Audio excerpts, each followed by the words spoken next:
Langkah yang pertama adalah pengumpulan data atau pembelian bahan baku. Lalu langkah yang kedua adalah hitung harga pokok, yaitu sejumlah biaya yang kita bayarkan untuk mendapatkan barang yang kita jual.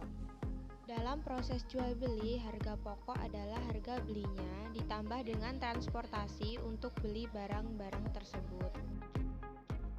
Kalau kita olah dulu, maka tambah juga dengan biaya proses atau biaya untuk mengelola bahan baku menjadi bahan jadi dan seterusnya. Untuk tahu berapa sih harga pokoknya, kita harus simpan nota pembelian kita dari supplier. Yang ketiga, ada biaya operasional. Biasanya dicatat dalam buku khas, berapa pengeluaran dan penghasilan selama 1 bulan. Dapat dilihat dari tabel berikut ini, ada pengumpulan data dari pembelian bahan baku. Yang pertama ada bahan, lalu kebutuhan per harinya, harga per unit, jumlah per bulan, sehingga total ada Rp5.401.000.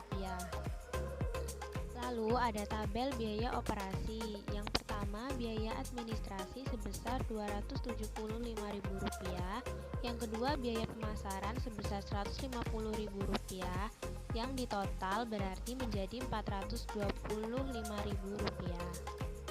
Lalu ada biaya overhead.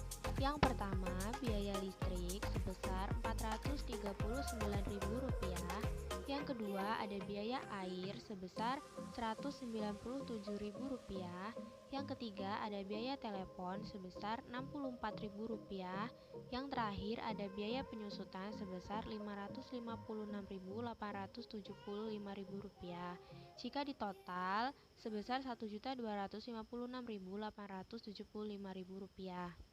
Ongkos angkut sebesar Rp500.000, harga jual per pieces Rp2.000, penjualan bulan November 2020 sebesar 9.000 pieces dikali Rp2.000 sama dengan Rp18 juta. Lalu ada HPP, yaitu harga pokok produksi, dari penjumlahan bahan baku langsung yang terpakai ditambah jumlah overhead cost, jadilah CUGM.